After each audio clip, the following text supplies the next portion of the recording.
प्रिय छात्रों, सुप्रभातम। आज मैं संगीता यादव फिर से आपके सामने उपस्थित हुई हूँ। धीमहि पाठ्य पुस्तक का 14वां पाठ राजा दिलीपः को लेकर के हलंत शब्दों का इस चैप्टर में प्रयोग हुआ है। इस पाठ में हलंत शब्दों का प्रयोग किया गया है।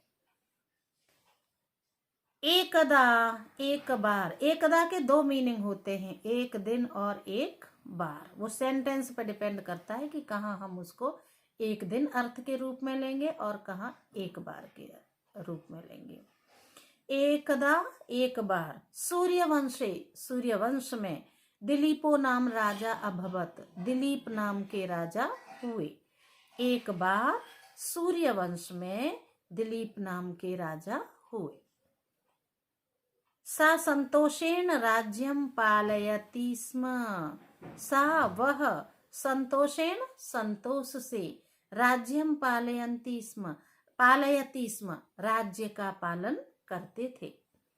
तस्य प्रजा अपि संतुष्टाः आसीत्, उनकी प्रजा भी संतुष्ट थी। परंतु लेकिन पुत्रस्य अभावेन, पुत्र के अभाव से राजा तस्य भार्या सुदक्षिणा च, राजा और उनकी पत्नी सुदक्षिणा अतीव दुखम अनुभवन्ति स्म, बहुत अधिक दुख का अनुभव करते थे। अभी बुक में दिया है अनुभवन्ति, अनुभवन्ति नहीं होगा क्योंकि दो ही करता है, एक राजा है और दूसरी सुदक्षिणा है, तो अनुभवतः स्म, बहुत अधिक दुख का अनुभव करते थे। पुत्र प्राप्त्यर्थम एकदा राजा भार्यया सह कुलगुरोः वसिष्ठस्य आश्रमं गतवान्। गम में कतवतु प्रत्यय, गतवान में। पुत्रम प्राप्त्यर्थम, पुत्र की प्राप्ति के लिए, एकदा, एक दिन। देखो पहले मैंने एक बार लिया था, अब यहाँ पे एकदा का मीनिंग एक दिन लिया है। पुत्र प्राप्त्यर्थम, पुत्र की प्राप्ति के लिए एक दिन राजा भार्यया सह, सहयोगे तृतीया, राजा अपनी पत्नी के साथ कुलगुरोः वसिष्ठस्य आश्रमं गतवान, कुलगुरु वशिष्ठ के आश्रम को गए। किंचित ध्यात्वा मुनिः रवदत, मुनिः अवदत, किंचित ध्यात्वा कुछ ध्यान करके, मुनिः अवदत, मुनि बोले, हे राजन, एकदा भवान इंद्रस्य सहायतार्थम देवलोकम अगच्छत, एक बार तुम इंद्र की सहायता के लिए देवलोक गए थे। प्रत्यागमन काले मार्गस्य मध्ये स्थितां कामधेनुम अपि भवान न दृष्टवान।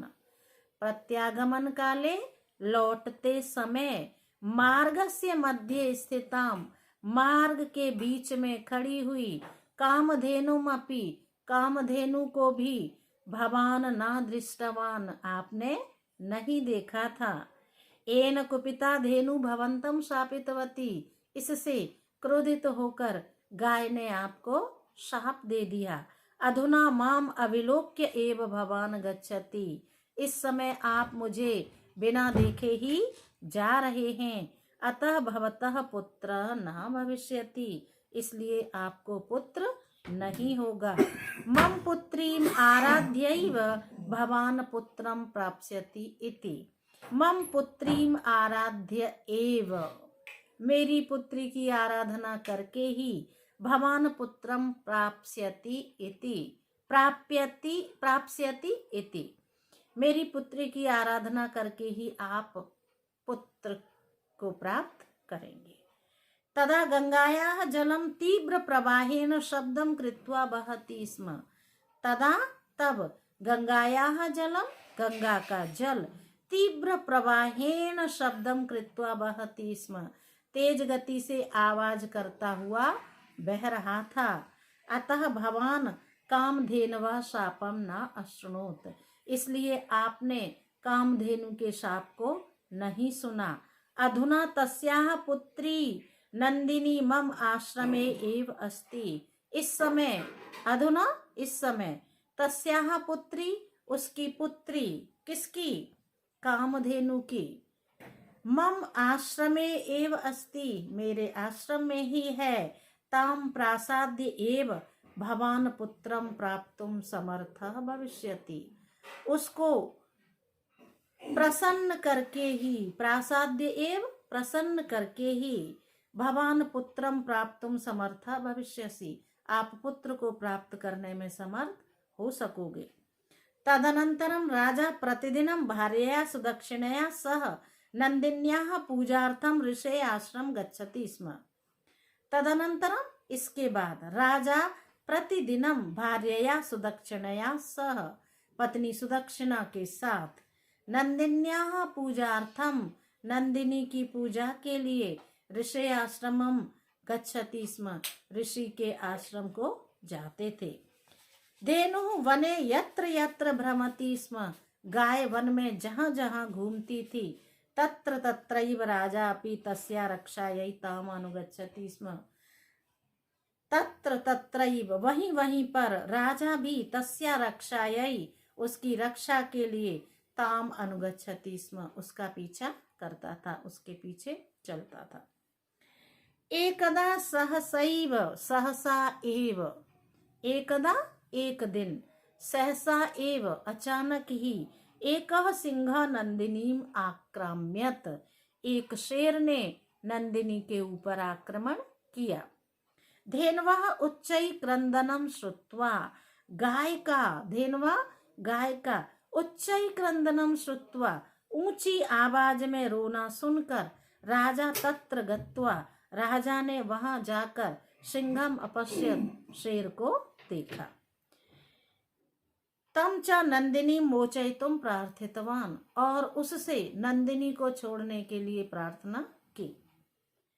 परंतु क्रूरः सिंह धेनुम न मुक्तवान, लेकिन दुष्ट शेर ने गाय को नहीं छोड़ा।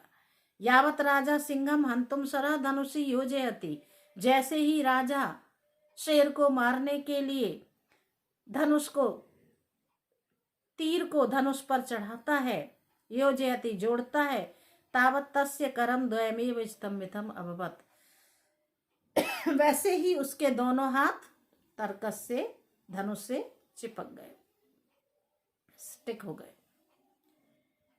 बिहस्य सिंह राजानम अवदत, हंसकर शेर ने राजा से कहा, हे राजन, अहम साधारण सिंह नास्मि, मैं साधारण शेर नहीं हूँ। अहम देव्यः पार्वत्यः पुत्र, मैं देवी पार्वती का पुत्र हूँ।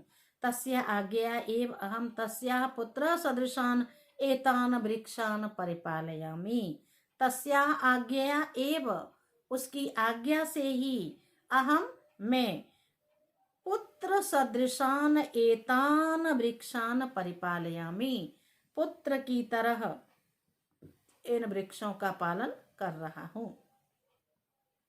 ऐसा धेनु अत्र आगता, यह गाय यहाँ पर आ गई है, अतः अहम एताम भक्षयामि, इसलिए मैं इसको खा रहा हूँ। दिलीप सिंहम प्रार्थयत, दिलीप ने शेर से प्रार्थना की, हे सिंह, हे शेर, ऐसा धेनु अपि महर्षि वशिष्ठ से धनम अस्ति, यह गाय भी महर्षि वशिष्ठ का धन है। अहम अस्या रक्षकः अस्मि, मैं इसकी रक्षा करने वाला हूँ। भवान एनाम विहाय माम भक्षयतु, आप इसको छोड़ करके मुझे खा लें। एवं कथित्वा राजा खड्गेन स्वशिरः कर्तित्वा सिंहाय समर्पयितुम उद्यता अभवत। एवं कथित्वा, ऐसा कह करके राजा ने खड्गेन, तलवार से, स्वशिरः कर्तित्वा, अपने सिर को काट करके, सिंहाय समर्पयितुम उद्यता अभवत, शेर को समर्पित करने के लिए तैयार हो गया। परम आश्चर्यम, लेकिन आश्चर्य की बात है, राज्ञः कंठे पुष्पमाला एव पतित, राजा के गले पर फूलों की माला ही गिरी। सिंह अंतर्ध्यानम अभवत, शेर अंतर्ध्यान हो गया। नंदिनी प्रसन्ना भूत्वा राज्ञे वरम अयच्छत, नंदिनी ने प्रसन्न होकर राजा को वरदान दिया, हे राजन, अहम भवतः श्रद्धाया विश्वासस्य गुरु भक्ति च परीक्षा गृहीतवती, मैंने आपकी श्रद्धा से, विश्वास से और मैंने आपकी श्रद्धा, विश्वास और गुरु भक्ति की परीक्षा ले ली है। भवान सफल अभवत, आप सफल हो गए हैं। उत्तिष्ठ उठिए, अहम तुभ्यम वरम ददामि, मैं आपको वरदान दे रही हूँ, यत शीघ्रमेव भवतः पुत्र भविष्यति इति, शीघ्र ही आपको पुत्र होगा। ऐसा प्रसन्न राजा वशिष्ठ से आश्रमम प्रत्यागच्छत, प्रसन्न होकर राजा वशिष्ठ के आश्रम लौट आए। महर्षि अपि राज्ञे आशीर्वादम अयच्छत, राजा ने महर्षि ने भी महर्षि वशिष्ठ ने भी राजा को आशीर्वाद दिया। तदनंतरम राजा सुदक्षिणया सह राजधानी आगच्छत, इसके बाद राजा सुदक्षिणा के साथ अपनी राजधानी लौट आए। नंदिन्या कृपया तस्य गृहे पुत्र जन्म अभवत, नंदिनी की कृपा से उनके घर में पुत्र का जन्म हुआ। तस्य नाम रघु अभवत, उनका नाम रघु रखा गया। एषा रघु एव अयोध्या नरेशस्य दशरथस्य पितामह श्री रामस्य च प्रपितामह आसीत्। एषा रघु एव, यह रघु ही अयोध्या नरेशस्य दशरथस्य पितामह, अयोध्या के राजा दशरथ के बाबा दादाजी, श्री रामस्य च, और श्री राम के परदादा थे। प्रपितामह आसीत्, परदादा थे। एतस्य रघुचरितं वर्णयन् एव महाकवि कालिदास रघुवंशं नाम महाकाव्यं रचितवान्। एतस्य रघुचरितं वर्णयन् एव, इन रघु के चरित्र का वर्णन करते हुए ही महाकवि कालिदास ने रघुवंश नामक महाकाव्य की रचना की। ये था आपका 14वां पाठ राजा दिलीप। मुझे पूर्ण विश्वास है कि आपको वीडियो देख करके चैप्टर अच्छे से समझ में आ जाएगा।